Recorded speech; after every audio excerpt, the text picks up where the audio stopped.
इसलिए मैं तो कुछ अमूलक चीज लेने आया हूं, लेकिन मेरी कुछ जरूरी बातें सुन लो, आगे बड़ी तकलीफ आने वाली। कोई भगवान आपको और महात्मा श्राप नहीं देते, वो कुछ नहीं, महात्मा तो कभी देते ही नहीं, सवाल ही नहीं, भगवान भी नहीं देता। लेकिन जो जो आपने कर्म किए हैं उसका तो आपको दंड मिलेगा। तो बताइए, आपने कुछ बचाव के लिए सोचा है तो आगे बहुत तकलीफ आने वाली है। 47 सालों में इतनी तकलीफ नहीं आई, ऐसी बीमारियां आपने नहीं देखी, ऐसे झगड़े नहीं देखे, समझ गए, ऐसी महंगाई नहीं देखी, आपने अर्थ की ऐसी कमी, रुपए पैसे की कमी नहीं देखी। ये सब आगे आने वाली है, उसको मैं संकेत दे रहा हूं कि तुम लोग इसको सुन लो और सुन करके कोई बचाव का सोचो, समझ लो इस बात के लिए। तो मेरी बात सुनो, एक चंडी देवता है, देवता, या तो उसको देवता कहो, देवी कहो, लेकिन बाहर की चर्म आंखें, ये शरीर की जो 2 आंखें बाहर से, इनसे वो नहीं दिखाई देता, इनसे उसको नहीं देख सकते हो, देवता को, देवी को। किससे दिखाई? जब अंदर की दिव्य ज्ञान चक्षु खुल जाए, उससे वो दिखाई देता। तो चंडी यानी देवता, वो एक मसाल लेकर के 4 वर्ष हुए, अब 2-3 दिन ज्यादा हो गए, 4 वर्षों से वो बोल रहा हूं कि देखो होशियार हो जाओ, चंडी जो है एक मसाल लेकर और एक हाथ में तलवार लेकर वो विश्व के देशों का दौरा कर रही है, सबका। बात को समझ लीजिएगा आप, विश्व के देशों का दौरा कर रही, तो क्या करेगी? वहां के धन को गायब कर देगी, छुपा देगी। जो नाम होगा वहां के धन का, यानी रुपए पैसे डॉलर का या और कुछ है, या और जो भी नाम होगा उस देश का, उसको गायब कर देगी। तो वहां की जनता चिल्लाएगी कि भाई पैसे किधर हो, चले गए। वहां के जो सेठ साहूकार हैं वो चिल्लाएंगे भाई ये किधर गया। तो शासक भी चिल्लाएंगे कि भाई ये बात समझ में नहीं आई कि रुपया पैसा किधर चला गया, ये कमी कैसे हो गई, क्योंकि हमारा देश तो भरपूर था, संपन्न था, तो ये कमी कैसे हो गई। तो सब फिर उस देश में जाएगा, वहां गायब कर देंगे, उस देश में जाएगा, उसको गायब करेंगे, उसमें जाएगा, उसको, जितने विश्व में देश हैं सब में जाकर के गायब कर देंगे। भारत में भी आएगी।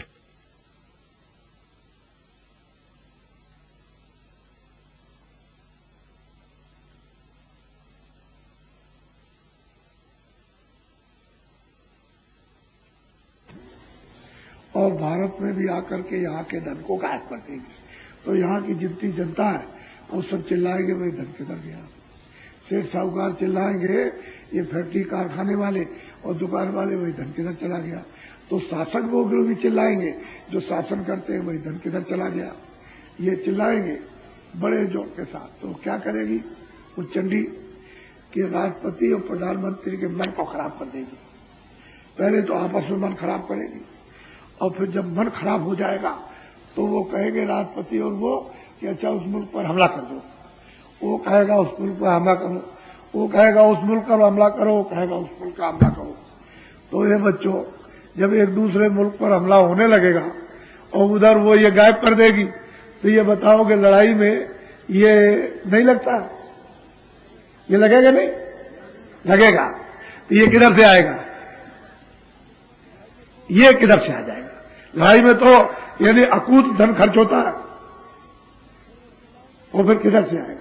फिर वो चिल्लाएंगे वहां के लोग कि हमारे देश में अनाज नहीं रहेगा, जनता यानी भूखों मरने लगी, और ये भूखों, तो वो भी चिल्लाएगा कि मेरे यहां जनता भूखों मरने लगी, तो वो भी चिल्लाएगा मेरे यहां, तो मेरे यहां अगर किसी के पास हो तो मुझे भेज दो अनाज। तो जब अनाज नहीं होगा तब क्या होगा, कोहराम बचेगा, ओला।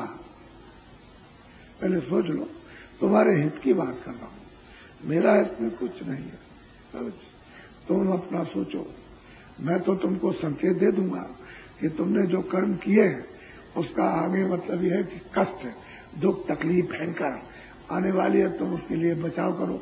तो बचाव के लिए कुछ सोचना चाहिए। किसी से पूछो भाई हमको तो नहीं मालूम, लेकिन आप बता दीजिए, तो वो बता देगा कि हम इस तरह से बचाव करो। तो ये तकलीफ तुमको नहीं मालूम, ऐसी बीमारी यानी फैलेगी कि तुम बंबई और कलकत्ते और दिल्ली जाओ और वहां सब डॉक्टरों की दवा खोजो तो सब के सब ये जवाब देंगे न तो इसकी कोई फैक्ट्री है न दवा। वैसे मैं डॉक्टर हूं तो मैं ये टैबलेट तुमको दे दूंगा, तुम खा लो, लेकिन ये दवा नहीं है। और 1 रुपए की दवा 1000 रुपए, तो मेरा बच्चा ये किधर से देगा? यानी क्या बीतेगी? ये तुम्हारे भले के लिए। तो बुरा काम मत करो, अच्छा करो। यानी क्या करो? सत्य बोलो, दया करो, सेवा करो, आदर करो। पहले समझ लो, रक्षा करो, एक दूसरे के काम आओ। ये अच्छा काम है। धोखा मत दो, बेईमानी मत करो, झूठ मत बोलो, दगेबाजी मत करो, चोरी मत करो, डकैती मत करो। ये बुरा काम। अच्छे काम को करो। चलो आज ही से शुरू कर दो। तो दिन में खेती करो, दुकान दफ्तर का काम करो, जो भी दफ्तर है सरकारी से लेकर के प्राइवेट तक, और खेती और दुकान, जो कारखाने से लेकर के और कस्बों में और मतलब शहरों में दुकानें, ईमानदारी मेहनत के साथ। ईमानदारी मेहनत घर में चाहिए, नहीं पति पत्नी 2 मिनट भी नहीं चल सकते। ईमानदारी मेहनत होनी चाहिए। ईमानदारी मेहनत भाइयों में चाहिए, नहीं भाई भाई नहीं रह सकते। ईमानदारी मेहनत अपनी जाति में चाहिए, नहीं जाति नहीं रह सकती। ईमानदारी मेहनत धर्म में चाहिए। जो भी धर्म किसी का, हिंदू मुसलमान कोई भी धर्म हो, ईमानदारी मेहनत उसमें भी चाहिए। अगर नहीं रहेगी तो नहीं धर्म चलेगा। ईमानदारी मेहनत राज में चाहिए। अगर वहां भी ईमानदारी मेहनत नहीं होगी तो राज नहीं चल सकता। ये बात आपने क्यों नहीं सुनी? आपको तो अपने हकी की कमाई, कहीं भी काम करते हो आपको मिलता है। दफ्तर में किसी सरकारी गैर सरकारी दफ्तर में काम करते हो, वेतन आपको मिलता है। जब जब आप मांगते हो और कहते हो हमको कमी हो गई, तब तक कुछ बढ़ जाता तो आपको मिलता। फिर तो ईमानदारी मेहनत करनी चाहिए। जब आप ईमानदारी मेहनत नहीं करोगे, उसमें चोरी करने लगोगे और बगल में तुम खेत काटोगे और बगल में रात को तुम किसी कारखाने से पेटी उठा ले आओगे, तो ईमानदारी मेहनत चली गई। फिर तो मतलब है उसमें तुम्हारी बरकत ही नहीं होगी। वो तो उसमें रोग लग गया, घुन लग गया, तो मतलब खत्म हो जाएगा। ईमानदारी मेहनत सब में चाहिए, और ये आपने सबने छोड़ दिया। सबने मिट्टी मिला दो, कंकड़ मिला दो, इसमें ये मिला दो, उसमें वो मिला दो, उसमें वो मिलाओ, ये सब काम। पैसे लो आप, चाहे पैसे इरादा कर लो कि मुझे 1 रुपए में चारा नहीं लेना है, तो डंगा पीट के लो कि देखो साफ चीज है ये ईमानदारी है। इसको ईमानदारी कहते हैं।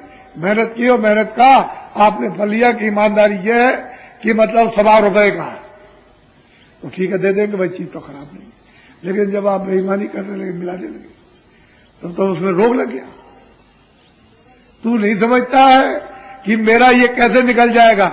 लड़की बीमार, लड़का बीमार, स्त्री बीमार, पति बीमार, माता पिता बीमार, अड़ोसी बीमार, पड़ोसी, सब पैसा तेरा उसमें चला जाएगा। परेशान, अलग काम से अलग जाएगा, घर का काम नहीं, दुकान का नहीं।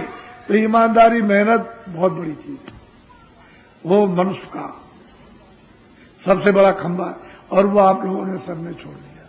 तो मैं तो आपको संकेत दे रहा हूं कि दिन में काम करो और बच्चों की सेवा। इतना जरूर है कि शाकाहारी रहो। मनुष्य इंसान हो, शाकाहारी हो जाओ। शाकाहारी का मतलब समझ लो, जितने मोटे महीन अनाज और मोटी महीन सब्जी, मोटे महीन फल, आप घी दूध दिन में 100 बार खाओ। आप नर नारी बच्चे बच्चियों को मना किया जाए तब ये कहना, तो आप इसको खूब खाइए, खूब मना, लेकिन अशुद्ध आहार नहीं। हे बच्चे बच्चियों, अशुद्ध आहार मत, अशुद्ध आहार मत करो।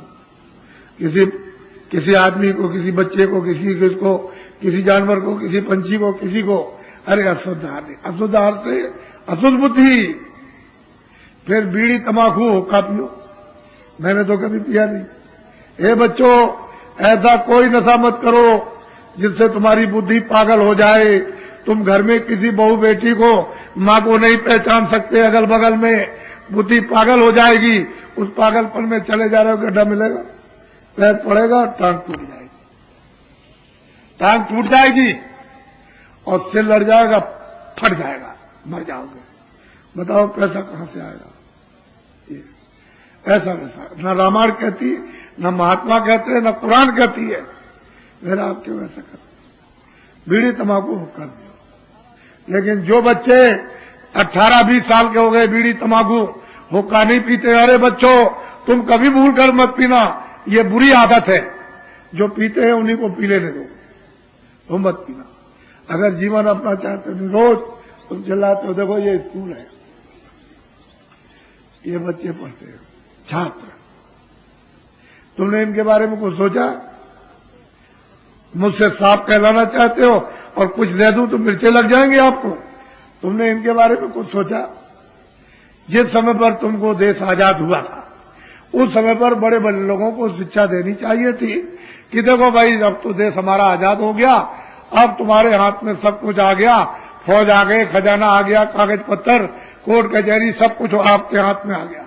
तो इनसे कहते हैं देखो भाई, कारखाना आपका, ये दुकानें सब आपकी, ये खेती आपकी, ये सब रेल बस आपकी, ये जितने दफ्तर हैं छोटे बड़े, सरकारी गैर सरकारी, सब आपके, ये स्कूल आपके, ये सब आपके, अध्यापक आपके, जितने बच्चे इसमें पढ़ते हैं सब आपके।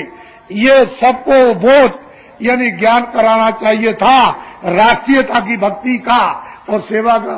तो क्या होता है इससे मालूम आपको कि जितनी आपने मेहनत की है, वो जो आमदनी आपकी हुई थी वो सुरक्षित रहती और वो आपके काम आती, लेकिन तुमने समझा नहीं। ये सब दुकानें सब, मान लो कि हमको दवा की जरूरत है, बीमार है, गए आप गांव में कि भाई हमको दवा चाहिए, उनका भाई कल तो लोग आए थे जला गए, तो दवा कहाँ है? तो गए इंदौर दौड़ करके, वहां दुकान पे गए, भाई हमको इस बीमारी की दवा चाहिए, चले गए, यहां भी आए थे, दवा की दुकान चला गए, तो दवा बताओ कहां से मिलेगी? जब बीमार हुए तभी तो जरूरत पड़ेगी। कहीं बस में जाना, कहीं रेल में जाना, तो चीजें तो सब आपकी हैं, सब आपके काम आएगी। ऐसा क्यों समझते हो? कोई शादी विवाह है तो दुकान पर जाओगे, घर में रखो रहोगे, सामान खराब हो जाएगा। दुकान पर रहते हैं, हेरते फिरते पान की तरह से हेरते फिरते रहते हैं, सामान ठीक रहता है, तो आप गए ले आए जाकर के, तो जरूरत पर वहीं जाओगे, सामान ले आओगे जाकर के। तो ये सब आपकी चीजें थी। लेकिन आपने क्या कहा? बस तोड़ दो, रेल तोड़ दो, स्कूल तोड़ दो, बच्चे मार दो, मास्टरों को मार दो, इन दुकानों को जलाओ, कारखाना जला दो, इसको कर दो और उसको जलाओ, दफ्तरों को जला दो और दफ्तरों के कर्मचारियों को मार दो, तो चारों तरफ से और क्या मिलेगा तुमको? स्वर्ग मिल जाएगा। तो 47 सालों में आपने क्या किया है कि ये सब अपनी आमदनी जो खेती, दफ्तर, दुकान, कारखाने, रेलों की, बसों की, हवाई जहाजों की और बिजलियों की, सब को खत्म कर दिया। हे बच्चा, कुछ नहीं रह गया। मेरे दिल से पूछते, कुछ नहीं रह गया। तब ये भगे कि भाई किसी तरह से ये कैसे राजकाज चलेगा। तो बाहर गए, कहा हमारा देश बड़ा गरीब है और आप अपने देश से कुछ कर्जा दे दो। तो विदेशों से ये कर्जा मांग के ले आए। कितना ले आए ये तो आप विद्वानों जानो, मुझसे इससे मतलब नहीं, लेकिन कर्जा ले आए। मैं तो इतना ही जान सकता हूं कि कर्जा आप दे नहीं पाओगे। जब ब्याज ही नहीं दे पाते हो, कर्जा देना बहुत मुश्किल, विदेशी कर्जा। फिर ये बताओ आप कि कर्जा कौन देगा? क्योंकि विदेशी तो कर्जा छोड़ेंगे नहीं भारत से, जो भारत को दिया वो तो छोड़ेंगे नहीं। तो ये सब एमएलए चले जाएं और एमपी चले जाएं, सब हट जाए तो ये दे देंगे? हे बच्चा, कोई नहीं देगा। ये जो बैठे जंगलों में जो अनाज पैदा करते हैं, ये भूमि जोता का, ये सब इनको देना पड़ेगा और एक नया पैसा कोई नहीं। इसलिए आपको ये बोध कराना चाहिए था कि ये सब आपकी चीजें हैं, दुकान, दफ्तर, रेल, बसें, और ये मतलब ये है कि राष्ट्रीयता तुम्हारे काम आएगी। आज भक्ति का पाठ पढ़ा दिया होता और तुम्हारी आमदनी सुरक्षित रह गई होती तो भारतवर्ष, तुम्हारा देश इतना धनाढ्य हो जाता कि विश्व के यानी देश तुम्हारे धन से पीछे हो जाते। तुमने नाश कर दिया। ये हमसे पूछिए आप। इसलिए ये बच्चे पढ़ते। अब ये बताओ आप, इनके लिए आपने क्या सोचा? इतने स्कूल है, तमाम मतलब है भारतवर्ष में कितने स्कूल, कितने बच्चे पढ़ते, इनके लिए आपने क्या सोचा? अब जब पैसा नहीं रह गया, यानी कर्जे का पता नहीं कहां लगा, तो भगे आप वहां विदेशों में, वहां के सरकारों से कहा हाथ जोड़कर कि हमारा देश गरीब है, अपने देश के सेठ साहूकारों को यहां दे दो, तो अपने पूंजी का यहां से ले चलो, विस्तार कर दो, क्योंकि वहां पूंजी नहीं रही। मतलब इस साफ साफ स्पष्ट बात है कि भारत में पूंजी नहीं रही, तब बुला रहे हो आप कि पूंजी का विस्तार कर दीजिए, हम सब सुविधा देंगे। अब वो यहां आ रहे, हे बच्चों स्कूलों वाले, ये सब के सब बाहर नक्शा ले जाएंगे, तुम्हारे छोटे बड़े कारखानों में क्या बनता है इसका नक्शा ले जाकर के बाहर यानी ले जाएंगे और वहां सामान बनाएंगे, सुंदर बनाएंगे, मजबूत। तुम्हारे यहां 400 रुपए का, उनके यहां उनका सामान 50 रुपए का। ये मानो 2 अरब की मानो मंडी है, भारतवर्ष है मनुष्यों की। ऐसी मंडी को कौन नहीं चाहेगा, तो वो सामान ला करके फेंक देंगे। ए बच्चों, सुंदर रहेगा, मजबूत रहेगा और सस्ता, वही 400 रुपए 50 रुपए का, तो लोग सब उसको चाहेंगे कि भाई वो सुंदर किया गया, मजबूत किधर चला गया, सस्ता किधर है बढ़िया वाला, वो हमको चाहिए, हमको ये दुकानों पर नहीं। तो ये दुकानों का सामान देसी आपका रखा रहेगा, या तो इसको और कम में निकाल दीजिए, जल्दी जल्दी रखा रहेगा।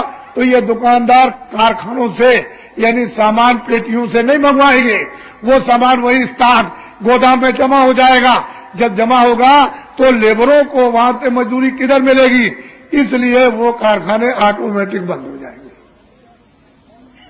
तो जब उनके मैनेजर और उनके कर्मचारी बाबू और मजदूर जब घर में बैठ जाएंगे, जब कारखाने बंद हो जाएंगे, तो उनके भी तो बच्चे इन स्कूलों में पढ़ते हैं और कामगारों के बच्चे भी पढ़ते हैं और लोगों के भी पढ़ते हैं। तो आपने इन बच्चों के बारे में कुछ सोचा, कुछ विचार किया?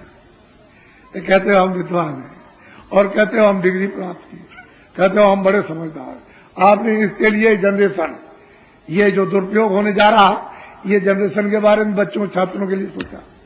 तो आपने ये क्यों नहीं कहा कि हमारे देश के जितने सेठ साहूकार हैं वो सब मेरे पास आओ, और उनको जगह जगह बुला करके उनकी मीटिंग करते और उनसे कहते हैं देखो हम सब सुविधा देंगे, तुमको हर तरह की देंगे सुविधा, और तुम कहीं से धन ले आओ, यानी मतलब रुपया पैसा, और तुमसे इनकम टैक्स और सेल टैक्स नहीं लिया जाएगा, जो पुराना देते हो वही देते रहना। तुम 1 साल में और 1.25 साल के अंदर छोटा बड़ा कारखाना लगा दो। कह लगे अच्छा हम लगा देंगे, तो आप हमको सुविधा दे दीजिए, हमसे पूछे नहीं कहां से ले आए, तो ये ले आएंगे और साल 1.5 साल 1.25 साल में छोटा बड़ा कारखाना। तो इनसे ये कहिए कि जितने भी छात्र पढ़ रहे स्कूलों में उनको सबको काम नौकरी देते हैं। इनको तो ये छात्र, इनको ढूंढने की जरूरत नहीं, एप्लीकेशन लगाने की जरूरत नहीं है, ये वहीं से पोस्ट कार्ड अपना लिख देंगे और वो जमा रहेगा, मैंने ये डिग्री प्राप्त कर ली, अब करने जा रहा हूं, तो वहां रखा रहेगा। जैसे ही डिग्री प्राप्त होगी उनको पता चल जाए, इनको काम नौकरी दीजिए। तो भारत का जो वास्तव में वैज्ञानिक तबका, उसका उपयोग हो जाएगा, और भारत का जो वैज्ञानिक है, जो छात्र है, अगर इसको सुविधा मिल जाए तो इतने विज्ञान का विकास करेगा कि विश्व में इतना विज्ञान नहीं जो भारत का कर जाएगा। लेकिन आपने उनको सुविधा दी, खाने को ठिकाना नहीं, कहता है कुएं में गिरने जा रही, हमको दुआ दे दीजिए हम सीने मरेंगे। भाई क्यों कह रहे कहीं काम नहीं मिलता, ये डिग्री हमारे पास में कोई काम नहीं मिल रहा, कहीं भी नौकरी भी नहीं मिल रही कि बाल बच्चों को। फिर यह है कि इनमें ढोलना डाल देंगे। ढोलना समझते हो, जो गाय भागने वाली होती है दूसरे खेत में चली जाती है, तो उसको एक लकड़ी का ढोलना डाल देते हैं, तो फिर पैरों में जब भागती है तो खट खट लगता, वो तो आप जानते ही हो। तो इनको ढोलना का मतलब समझते हो, इनके साथ एक गले में बांध दिया जाएगा, वो शादी विवाह एक बांधी जाएगी। तो जब घर में आएगी तो दूसरे दिन बोलेगी कि भाई अब तो कहीं जाओ, कहीं काम हम देखो, कहीं नौकरी चाकरी, तो कुछ कमा के ले आओगे, हम भी पहनेंगे, तुम भी पहनोगे, खाएंगे। तो बेचारा 1 दिन 2 दिन धीरे धीरे कहा, फिर कहती रही, तो बेचारा निकल के बाहर गया, महीने 2 महीने बाहर घूमता रहा, कहीं बंबई किधर, और खर्चा भी किया। घर लौट के आया, कहले कहीं काम नहीं मिला। तो घर में अब वो जोर से तड़क भड़क होने लगी, हम तुमको देख लेंगे, तुम हमको। तो कहता है माँ बाप से, कहने लगे ऐसी जिंदगी किस काम की, सीधे ही नदी में गिरता हूं कुएं में। और कितने बच्चे ऐसे ही मर गए, कितनी स्त्रियां मर गई। तो आप ये नहीं जानते हो, इस पर सोचो। इनको अपने देश के लोगों को सुविधा दे दो। और बाहर के आने का भी मुहूर्त नहीं है, यानी योग नहीं है बाहर के आने का, बाहर विदेशियों के आने का और व्यापार करने का बच्चों मुहूर्त नहीं है। और तुम्हारा भी बाहर व्यापार करने का मुहूर्त नहीं है। तुम विदेशों में व्यापार करोगे तुम्हारा नुकसान हो जाएगा, ये लिख लीजिए आप। और विदेश के लोग भारत में व्यापार करेंगे, उनका नुकसान हो जाएगा। लेकिन आपने ये प्रतिज्ञा की है कि तुम्हारा भारत में नुकसान होगा, पूंजी निवेश में हम देंगे, तो ये भी और घाटा हो गया। हम चिल्ला रहे 4 वर्षों से कि नुकसान होगा और आप कहोगे नहीं हम नुकसान देंगे, तो कितना जमीन आसमान का अंतर। तो किसी की बात तो सुनना चाहिए कि भाई चिल्ला रहा कोई अपने मतलब के लिए चिल्लाए, तब तो आप कह सकते हो भाई ये सब रोएंगे, ये चिल्लाएंगे। अभी आते हैं सब स्त्री को, ये बहुत तकलीफ है, बहुत बीमार है, बहुत परेशान है, और पैसे नहीं है, और ये नहीं है, और हम सब जगह आए, सब दवा खा ली, तो यहां कोई अस्पताल खुला? तो कहते नहीं आशीर्वाद दुआ दे दीजिए। अब पता नहीं इनको कहां से मालूम हो गया कि दुआ आशीर्वाद दे दीजिए। मैंने मेरे पास कोई अस्पताल रखा हुआ जो मैं तुमको दवा बांट दूंगा, वहां दवा बटती है, वाले में जाके दो तो दवा हमने सब खा ली। अब यह कहते हैं मैंने लाखों कितने लाख रुपया खर्च किया, कुछ भी नहीं हुआ। अभी इसको देख करके तकलीफ होती। ये तो काम आपका था, मेरा काम तो ये नहीं था। मेरा काम तो यानी अच्छाई बुराई का बोध कराना और जीवात्मा को जगाना मेरा काम था। तो तुम कहने अब ये कर दीजिए। अब बड़ा भारी नुकसान होने जा रहा। भारत का आदमी बच्चों ये बड़ा लालची है। मेरी बात को अपनी किताब में रखना लिख करके। ये बाहर के विदेशी अड्डा जमा लेंगे और थोड़ा बहुत आकर के पूंजी का विस्तार थोड़ी बहुत कर देंगे। वैसे तो उन्होंने क्या किया है कि वहां आए 3-3 लाख के बोर्ड लगा दिए मुंबई, कलकत्ते में, दिल्ली में, और कंपनी का नाम रख दिया और शेयर निकाल दिए और शेयर बिक रहे। एक ईंट भी नहीं रखी है कि सुई की नोक बन जाए, और शेयर बिक रहे। वो तो अपना लेकर के डॉलर चले गए बाहर, और ये दलाल उस शेयरों को बेच रहे। वो खरीद रहा, वो खरीद रहा, और एक भी चीज इतनी भी नहीं बन रही। अगर देखने जाइए तो कहीं उसका नाम पता ही नहीं। हे बच्चों तुम क्या हो गए हो, ये सोच लो। भारत का आदमी बड़ा लालची है। ये चारों तरफ अड्डा जमा लेंगे और बड़ी बड़ी पोस्ट वालों को, जो बड़े ऊंचे पोस्ट पर है, बड़ी की पोस्ट पर, उनको खरीद लेंगे तो तुम्हारा भारत फिर गुलाम हो जाएगा, फिर हो जाएगा। कहते कुछ है, करते कुछ है और सोचते कुछ। कोई बैठता नहीं है साथ। जो कहें, जो सोचे और जो करे तब तो बैठ जाए। ये कहा और ये किया और ये सोचा, 3 काम अलग अलग हो गए तो कैसे एक जगह मिलाप होगा। इसलिए अस्त व्यस्त हो गया, अस्त व्यस्त। व्यवस्था जो पहले की थी अस्त व्यस्त हो गई, वो व्यवस्था बिगड़ गई। अब बिना ऋषियों मुनियों के ये व्यवस्था आपके आने वाली नहीं। अब ये बताओ, तुम अनुभव करो कि जिसने कोई नशा कर लिया और पागल रहता, सुबह भी करता, शाम को वो घर चला सकता है, कोई आमदनी कर सकता। आप पहले उसको देखो। जब आप अपने घर में एक छोटी सी चीज देख लो तो बड़ी बड़ी चीज देखो, फिर राज कैसे चलेगा, बड़े काम कैसे होंगे। तो मैं तो एक सत्य बात आपके सामने, क्या मैं तो अमोलक चीज देने आया हूं कि मेरा तो समय फिर मुझे मिलेगा नहीं, और पता नहीं तुम्हारा समय पूरा हो जाए। तो मतलब यह है कि आज ही रात को तुम्हारा समय पूरा जाओ क्या, कोई 2 महीने में, कोई 4 महीने में, इसमें 2-4 महीने में कई लोग चले जाएंगे। तो मतलब समय, तो मैं तो ये सोचता रहता हूं कि एक घड़ी आधी घड़ी, आधी में पुनः उसी संगत साथ की हर को टपरा। एक चिंगारी भी, वो मतलब यह है कि योग रूपी अग्नि की इसके हृदय में जहां यानी पहाड़ों का पहाड़ पापों का जमा वहां पड़ जाएगी तो तमाम जला देगी।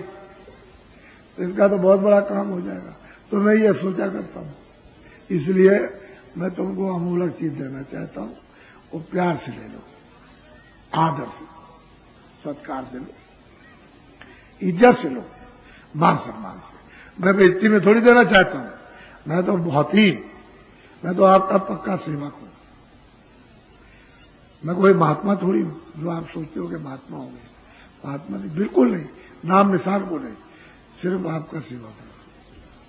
आप फिर सेवक से काम ले लो। वो चतुर वो है मालिक जो सेवक से काम ले ले, जितना ज्यादा काम ले ले। और वो थोड़ी की बेवकूफी की बात है कि सेवक सेवा करने आया और उससे आप काम नहीं कर ले सके तो भाई मालिक किस बात की। सेवा करने वाले से सेवा ले लो। जो सेवा करता है वो तो सेवा ही करेगा। महात्मा जितने भी आए तो कभी महात्मा नहीं हुआ। आपने जो भी कहा उन्होंने कभी नहीं कहा मैं महात्मा, यानी उन्होंने तो स्वप्न में भी नहीं ख्याल किया कि महात्मा है। अगर महात्मा कहते तो सीधे न रखो, कैसे कह देंगे, बड़ा मुश्किल। कैसे भाव रखेंगे महात्मा का, इसलिए वो सेवक रहते। तो आप अमूलक चीज ले लो, ये मिलेगी नहीं आपको। चाहे जितना दुनिया में हीरे जवाहरात बांटो, पैसों से मिलने वाली नहीं है। ये तो जब उसकी कृपा दया होती है और महात्माओं को आदेश मिलता है तो कहते हैं भाई मानव आत्माओं पर ये आत्मधन की वर्षा कर दो, तभी ये होता है। वैसे पैसे से नहीं मिला, पूरा रात पार दे तो आपको नहीं मिलेगी। चारों तरफ घूम आइए, आपको मिलने वाली नहीं। तो घर बैठे आप ले लो, आप गंगा स्नान करो, अच्छा आपको ये चीज मिलेगी नहीं। पीछे आप विचार करना। तो दो चीजों का तो ध्यान रखना, शाकाहारी रहना। बीड़ी तंबाकू का की तो कोई बात नहीं।